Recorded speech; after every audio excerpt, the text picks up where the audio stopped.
Hello and welcome to another episode of Legal Update. The topic of discussion is FIR quashing by High Court. Why in news? Recently, in the Imran Pratapgarhi versus State of Gujarat case, the Supreme Court noted that there isn't a strict rule that stops a High Court from dismissing an FIR under Section 482 of the CRPC and the corresponding Section 528 of the Bharatiya Nagarik Suraksha Sanhita, even if the investigation has just begun. Background of the case. The appellant posted a video on social media from a mass wedding event in Jamnagar featuring a background recitation of a poem. The poem discussed responding to injustice with love without specifically targeting any religious or community groups. An FIR was filed against the appellant, alleging the poem incited communal disharmony and threatened national unity. The appellant sought to quash the FIR through the High Court under Section 528 of the Bharatiya Nagarik Suraksha Sanhita, which was initially denied due to the investigation's early stage. The case was escalated to the Supreme Court, which reassessed the allegations and the implications for freedom of speech. Court observation. The bench of Justice Abhay S. Okha and Justice Ujjwal Bhuyan noted that under Article 226 of the Constitution and Section 482 of the CRPC, the High Court can quash an FIR at the nascent stage of investigation if it does not disclose a prima facie cognizable offence. The court criticized the FIR's mechanical registration as an abuse of process under Section 482 of CRPC, equivalent to Section 528 of the BNSS, and noted the High Court's oversight in this matter.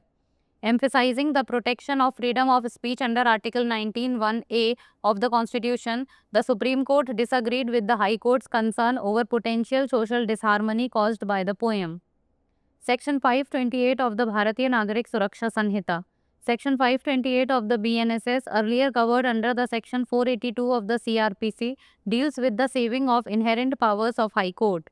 It states that nothing in this Sanhita shall be deemed to limit or affect the inherent powers of the High Court to make such orders as may be necessary to give effect to any order under this Sanhita or to prevent abuse of the process of any court or otherwise to secure the ends of justice. It enumerates three purposes for which the inherent power may be exercised: to make orders necessary to give effect to any order under the code, to prevent abuse of the process of any court, to secure the ends of justice. Case laws. Sakiri Vasu versus State of Uttar Pradesh and others 2008. In this case, the Supreme Court cautioned against entertaining Section 482 CRPC petitions if the FIR remains unregistered, advocating for the pursuit of alternative remedies like approaching police officers or the magistrate. Bhishma Lal Verma versus State of Uttar Pradesh and others 2023.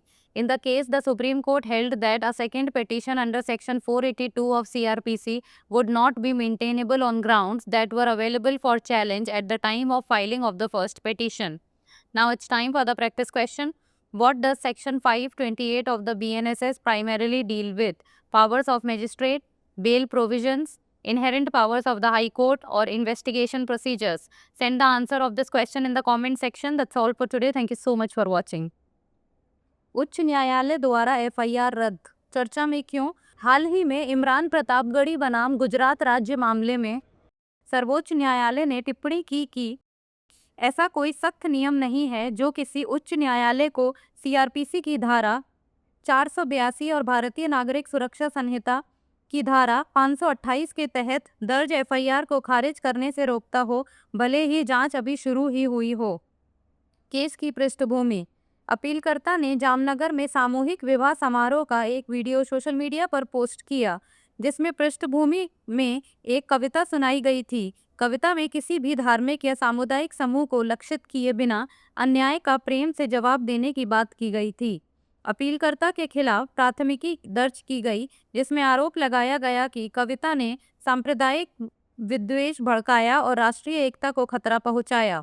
अपीलकर्ता ने भारतीय नागरिक सुरक्षा संहिता की धारा 528 के तहत उच्च न्यायालय के माध्यम से FIR को रद्द करने की मांग की, जिसे जांच के प्रारंभिक चरण के कारण शुरू में अस्वीकार कर दिया गया था। मामला सुप्रीम कोर्ट में ले जाया गया, जिसने आरोपों और अभिव्यक्ति की स्वतंत्रता पर पड़ने वाले प्रभावों का पुनर्मूल्यांकन किया। न्यायालय का अवलोकन। न्यायमूर्ति अभय एस ओखा और न्यायमूर्ति उज्जवल भुयान की पीठ ने कहा कि संविधान के अनुच्छेद 226 और सीआरपीसी की धारा 482 के तहत उच्च न्यायालय जांच के प्रारंभिक चरण में एफआईआर को रद्द कर सकता है यदि उसमें प्रथम दृष्टया संज्ञेय अपराध का खुलासा नहीं होता है। न्यायालय ने एफआईआर के पंजीकरण की आलोचना करते हुए इसे एफआईआर की धारा 482 के तहत प्रक्रिया का दुरुपयोग बताया तथा इस मामले में उच्च न्यायालय की लापरवाही पर गौर किया। संविधान के अनुच्छेद 19(1)(a) के तहत अभिव्यक्ति की स्वतंत्रता के संरक्षण पर जोर देते हुए सर्वोच्च न्यायालय ने कविता के कारण संभावित सामाजिक असमंजस्य पर उच्च न्यायालय की चिंता से असहमति जताई। भारतीय नागरिक सुरक्षा संहिता की धारा 528, बीएनएसएस की धारा 528 जो पहले सीआरपीसी की धारा 482 के अंतर्गत आती थी, उच्च न्यायालय की अंतर्निहित शक्तियों के संरक्षण से संबंधित है। इसमें कहा गया है कि इस संहिता की कोई भी बात उच्च न्यायालय की अंतर्निहित शक्तियों को सीमित या प्रभावित करने वाली नहीं समझी जाएगी, जो इस संहिता के तहत किसी आदेश को प्रभावी करने के लिए या किसी न्यायालय की प्रक्रिया के दुरुपयोग को रोकने के लिए या अन्यथा न्याय के उद्देश्यों को सुरक्षित करने के लिए आवश्यक हो सकती है। इसमें 3 उद्देश्य बताए गए हैं जिनके लिए अंतर्निहित शक्ति का प्रयोग किया जा सकता है। संहिता के तहत किसी भी आदेश को प्रभावी करने के लिए आवश्यक आदेश देना, किसी भी न्यायालय की प्रक्रिया का दुरुपयोग रोकना, न्याय के उद्देश्यों को सुरक्षित करने के लिए।